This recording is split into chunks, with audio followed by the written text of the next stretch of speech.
Minister, I welcome this bill, and this is a question to you, and I want a reply in writing afterwards, if you wouldn't mind. The question is from the HSE past and present employees. I am very disturbed that within the HSE there is a Q-Pulse system where staff can make complaints regarding wrongful practice. How many Q-Pulse cases have not been acted on and closed out in the HSE?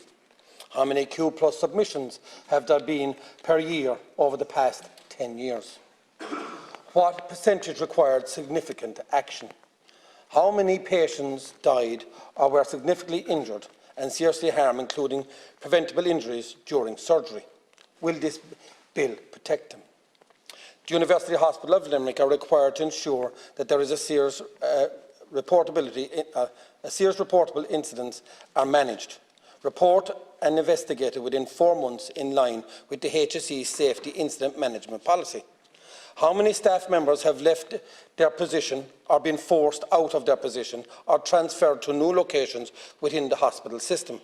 How many have been promoted for their silence?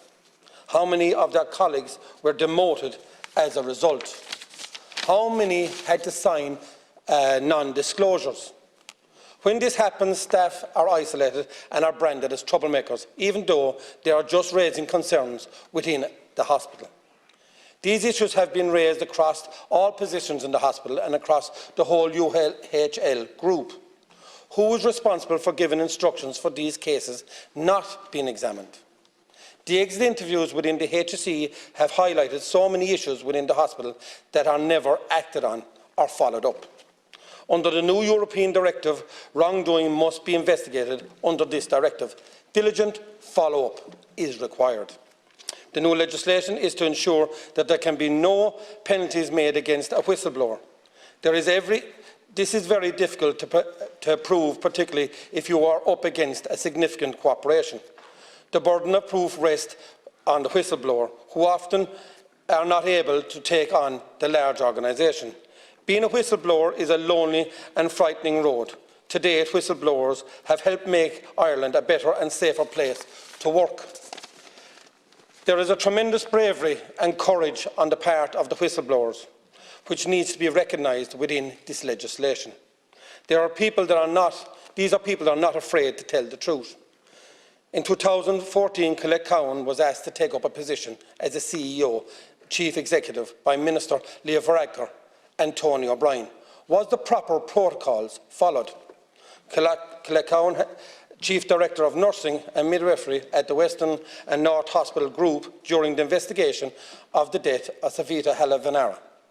During the Coroner's Court in Galway, the coroner raised questions into why the file had entries added to it after the case of Savita Halavanara, where Colette Cowan was Chief Director of Nursing at the time. Recommendations from the court stated, no additions should be made to our medical records of a deceased whose death is the subject of a coroner's inquiry. Addition may inhibit the inquiry and prohibit the making of recommendations which may prevent further fatalities, and that should be applied nationally. Questions from the HSE workers. Has the CEO been made aware of similar cases? Or has the CEO made aware of being notified of tampering being made to records of patients' medical notes during the system analyse investigation in the University Hospital of Limerick, when patients were harmed during procedures in the hospital? On the 29th of May, and why I know it was my 50th birthday, 2020, we were not permitted to have my birthday party with my family and friends. But on that day, there was a retirement party in the UHL Hospital of Limerick for Dr. Jerry Burke, with Professor Paul Burke and the CEO, Colette Cowan, and others. No masks, no 2-metre distancing, no accountability, no sanctions for the management. Photographs up on Twitter subsequently been removed. When Leo Varadkar was Minister, he said himself, and this goes around the country, if managers don't do their job, heads will roll. Minister Simon Harris said he would shine a light on management. What about the CEOs? Simon Harris promised managers that will be removed if they do not do their job. What about CEOs? How much is this management structure costing? In the past 10 years, how many patients have died in County Clare and Tipperary because of not having an A&E department near them? It is recorded by a Syrian study carried out by the Department of Health. 1,000 people have died while being transported to UHL, while they passed A&E closed hospitals.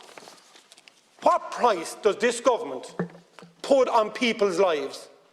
That's what I'm asking, and I need to go on the record with this, and I want an answer in writing from you, please, Minister. Thank you.